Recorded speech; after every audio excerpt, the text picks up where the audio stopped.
What's up, GITV? Bantha Bill here, and you may have already seen the sneak preview of this, which is the officially licensed H&K G28 by Elite Force. However, today we are doing a full overview on this, including an internal overview with our special guest Spencer from our world-class tech department.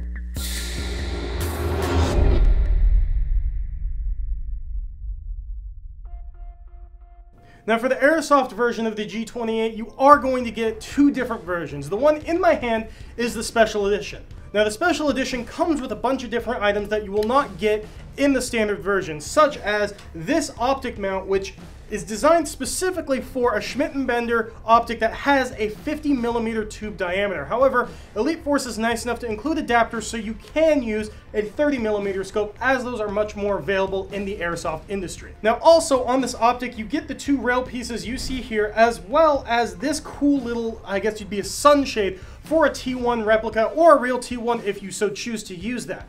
Now, also on this gun, it is going to come with a lot of different H&K traded things, such as these rail covers. Obviously, everything on the gun is branded, including some of the stuff over here, like the mock bolt, and some stuff written in German that I honestly have no idea what it says and I can barely pronounce. Now, something else I like about this gun is going to be the stock. Now, it is adjustable like most other stocks on rifles, but the one feature I like is that the cheek rest right here stays in one position depending on where you adjust the stock. Now, that's because, you know, there's different body types with different arm lengths and body armor, etc. So it's nice to know that your cheek can always sit in the same spot, especially if you're trying to make sure that you have the correct, you know, distance away for the eye relief of whatever optic you're using. Now, included with this gun, you are also going to be, obviously, these H&K traded rail covers, which are very nice texture. So if you choose not to run the foregrip, which comes with it, it's going to be very comfortable to hold. Now, because this gun is heavier and it is a DMR, they do include this bipod and bipod adapter in the Special Edition, which is also a very nice touch, so you can lay prone and, you know, try and get those targets at the further distances. Another thing I really like about this gun is because, unlike other DMRs where sometimes you can switch it into semi and then you can click it over to full auto, this gun can only go into semi-auto, so it's going to be a true DMR and you don't have to do any modification to the fire selector in order to make it a DMR for any milsim games or anywhere else you may play. Now, on the subject of the fire selector, something I really like about this is when there is a battery in the gun, you won't be able to tell without a battery, there is actually a trigger reset, which is really nice coming as someone who generally likes to run with gas blowback rifles.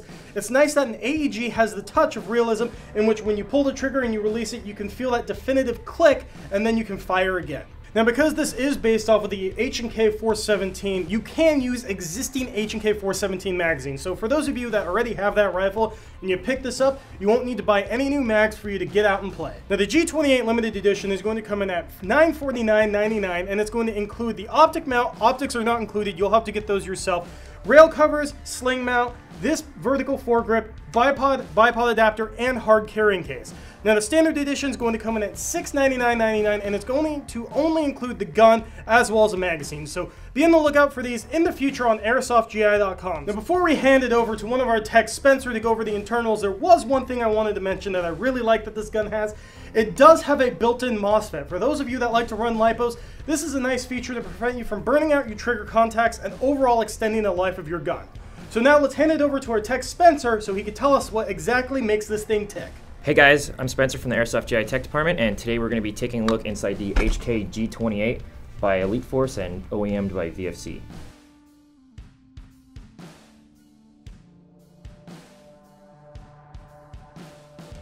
Okay, so the first thing we're noticing here is that the motor is not the stock VFC motor.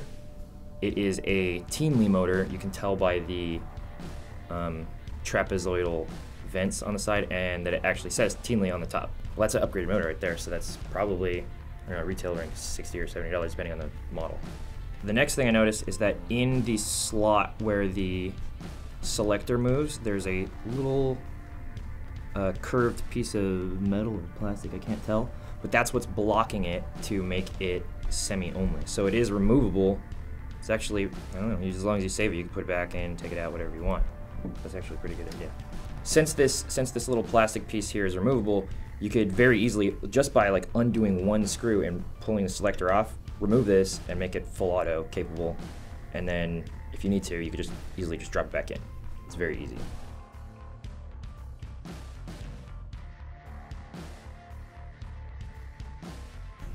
Okay, so the internals appear to be pretty much the normal VFC stuff, except with a few exceptions that I'll go over.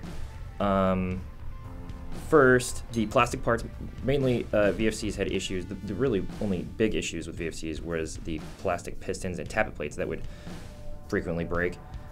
They've included in this new versions of them. We've seen these before in the limited edition 416s that came out, and I think IARs, and they're starting to come in more models. So these should be much better replacements for the old internal parts.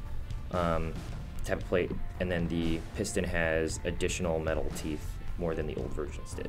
Also, it comes with the VFC higher torque gears. I'm not exactly sure the ratio at the moment. I'd have to count and calculate that. I believe the ones that came in the 417s before were 18 to 1s rather than the standard VFC's 16 to 1s. Also, it comes with the new MOSFET that's been coming out in the limited edition guns too. So yeah, that works with these. This MOSFET that's included in this wire system appears to just be a basic MOSFET, which is all it's going to do is lower the actual current that enters through the switch when you pull the trigger. So what it's going to do is reduce the sparking and pitting on the trigger contacts, and thereby increase the life of your trigger so that you don't have to replace it later on. Okay, so after taking apart the G28, definitely some of the things I noticed are the external quality is really nice. Everything looks really pretty and definitely cool. Internally, some of the important things to note is that a lot of the parts have been made a lot nicer and to avoid issues in the future. It's like definitely a lot more durable than their previous builds. Things to reiterate are the upgraded motor, the improved designs and materials of the piston and tappet plate, and the addition of a MOSFET in the wiring system, and then also the increased torque ratio of the stock gear set to make sure that everything runs properly.